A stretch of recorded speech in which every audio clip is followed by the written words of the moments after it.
DD Rajasthan की खास पेशकश जनादेश में आज हम बात करेंगे राज्य के पूर्वी द्वार भरतपुर लोकसभा क्षेत्र की। दिल्ली एनसीआर में शामिल इस इलाके के लोगों ने स्थानीय मुद्दों को लेकर बेबाकी से अपनी बात रखी, तो वहीं प्रत्याशियों ने भी अपना विजन बताया। प्रस्तुत है एक रिपोर्ट।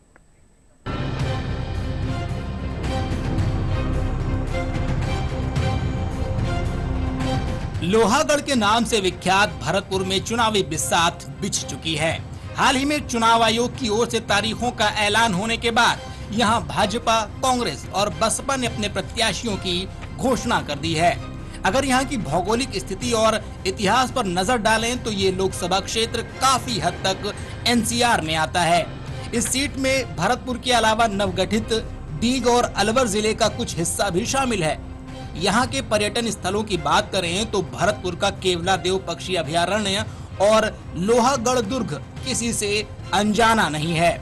केवलादेव अभयारण्य में हर साल बड़ी संख्या में प्रवासी पक्षी सर्दियों के मौसम में आते हैं। भरतपुर के लोहागढ़ दुर्ग के बारे में इतिहासकारों द्वारा कहा जाता है कि यह अजेय दुर्ग है।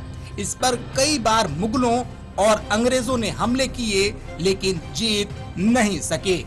भरतपुर लोकसभा में पहले चरण में 19 अप्रैल को मतदान होगा। इस सीट पर भाजपा और कांग्रेस में सीधा मुकाबला है। भाजपा ने वर्तमान सांसद रंजीता कोली का टिकट काटकर रामस्वरूप कोली को अपना प्रत्याशी बनाया है। रामस्वरूप कोली 2004 में बयाना से लोकसभा सांसद रह चुके हैं। यहाँ की समस्या ट्रेन की है, जो डीग से लेकर के कोसी तक की अगर यहाँ ट्रेन की लाइन निकलती है तो यहाँ व्यापारियों को बहुत लाभ होगा। इसी तरह से बयाना से वैर भुसावल होते हुए खेड़ली या बांदीकुई तक जुड़ती है, उससे भी हमारे व्यापारियों को लाभ होगा। उधर कांग्रेस ने इस सीट पर नए चेहरे के तौर पर महिला प्रत्याशी संजना जाटव को टिकट दिया है। संजना ने हाल ही में कठूमर विधानसभा सीट से चुनाव लड़ा था, लेकिन उन्हें अपने निकटतम प्रतिद्वंदी भाजपा के रमेश खींची से हार का सामना करना पड़ा था। किसान वर्ग हर समस्या से मजबूर है और मेन तो अपने है जो युवा के लिए जो बेरोजगार है उनके लिए हर चीज की ज्यादा से ज्यादा सुविधाएं होनी चाहिए। जो लोग बाहर जाते हैं, जो यहीं अपना ही क्षेत्र में अगर काम हो तो वो बाहर क्यों जाएंगे। इस बीच चुनाव में बहुजन समाज पार्टी ने दांव खेला है। बसपा ने इस सीट पर अंजला जाटव को मैदान में उतारा है। अंजला पेशे से इंजीनियर हैं और कामा के राफ गांव की रहने वाली हैं। हालांकि बसपा के पिछले चुनाव में रिकॉर्ड को देखें तो वह अपने प्रत्याशियों की जमानत तक नहीं बचा पाई है।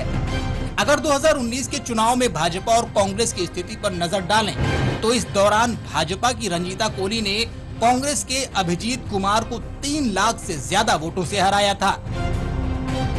वहीं इस सीट पर 1952 से अब तक हुए 17 चुनावों की बात करें तो इनमें भाजपा और कांग्रेस ने 6 बार जीत दर्ज की है। वहीं निर्दलीयों ने 3 जबकि अन्य 2 बार जीते हैं।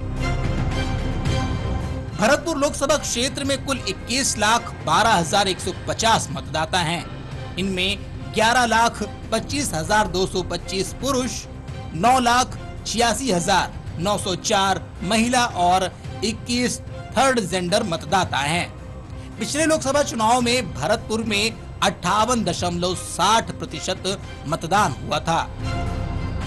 जिला निर्वाचन विभाग इस बार 100% मतदान के लिए पूरा प्रयास कर रहा है। इसके लिए स्वीप गतिविधियां संचालित कर मतदाताओं को जागरूक किया जा रहा है। भरतपुर अगर लोकसभा की बात करते हैं, कुल मतदाताओं के हैं 21,12,000 मतदाता है और पोलिंग स्टेशंस की बात करते हैं तो कुल 1763 जो हैं भरतपुर में और 231 कठूमर के हैं। इसके अलावा 27 सहायक मतदाता केंद्र हैं। सहायक मतदान जो ऑक्सिलरी पोलिंग बूथ्स हैं, पीडब्ल्यूडी वोटर्स जो हैं 20,000 हैं।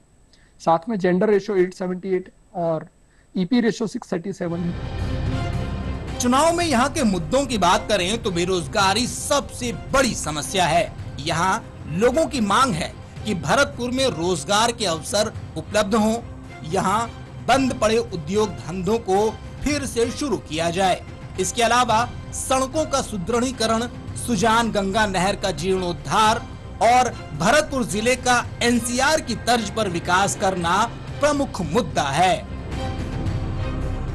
बात करें भरतपुर के विकास की, तो विकास की दौड़ में तो भरतपुर हमेशा पीछे रहा है। एनसीआर का लोगों को नुकसान हुआ है। इसके अलावा टीटीजेड की वजह से उद्योग धंधे यहाँ पर स्थापित नहीं हो रहे हैं। बड़े उद्योग धंधे यहाँ पर लोग लगाना चाहते हैं, लेकिन टीटीजेड की वजह से वो हिम्मत नहीं जुटा पाते। उद्योग धंधे विकसित हों, जिसकी वजह से थोड़ा सा यहाँ पर काम बढ़े। यहाँ बेरोजगारी की जो